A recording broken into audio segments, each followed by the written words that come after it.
Mwen chef un zon. Mwen de imigrasyon ap rentre nan zon nan sans permission men. Voilà. Mwen pa soti nan l'arrière là. Sak passe devant nan agam. Bouga passe. Exact le garçon. Si imigrasyon bak ap rentre nan zon nan sans pa konnen men. Set ne telefon ap sonne.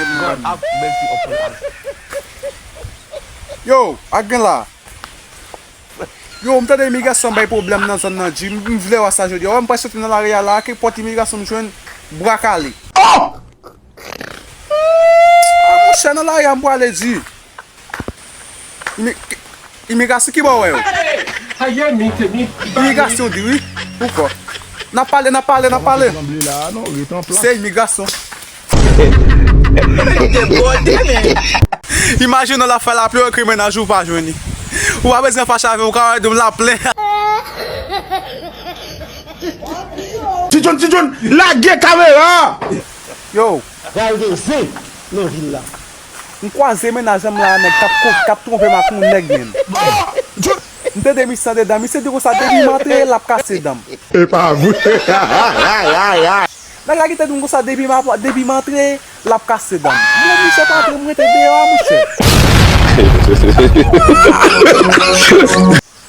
Adi moun yo pa wè problem, mpa vle met mi se nan problem.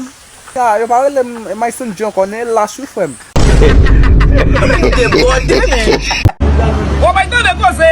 Yo ak gen la. Kom ou fè ou fin l'ekol wè etidye mte de masisi wè apon nan di? Come là. Woy, mbatan de sa. Kom wè masisi wè mè man di? Wakon ne pa boy sit masisi pa renye la? Wè, wakon yade pou vole wap peti. Mè ou chita wap ka chita kon yade pou chita wap mwen ravine kap desen nan ba moun do. Escotan de kose. Koun ya la ou fè gran moun yo, ou fè nou gate kop l'ekol pou resi. Pa yon problem koun sa ma fè pou mwen bay cheke pasa pou ou.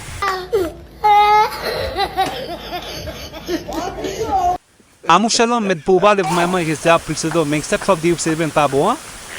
A mou chè, sou mdou pa vin se domen, se fwe mouye. Mdou pa vin se domen, baske se domen pa pou men. Se domen pa pou nan mouman nou fwe. Nan mouman goun pa yon l'imigrasyon, se domen tredi nan mouman ou men. Shit men. Lam do Haitien Haiti. Lam do Haitien yo ki Haiti pou kwa vin se domen lan. Yo mali koupani fwe. Ame kome zapou do di mbali vin se domen. Mse pal kasi peyi ya. Vin se domen, vin manje zapou. Lan med.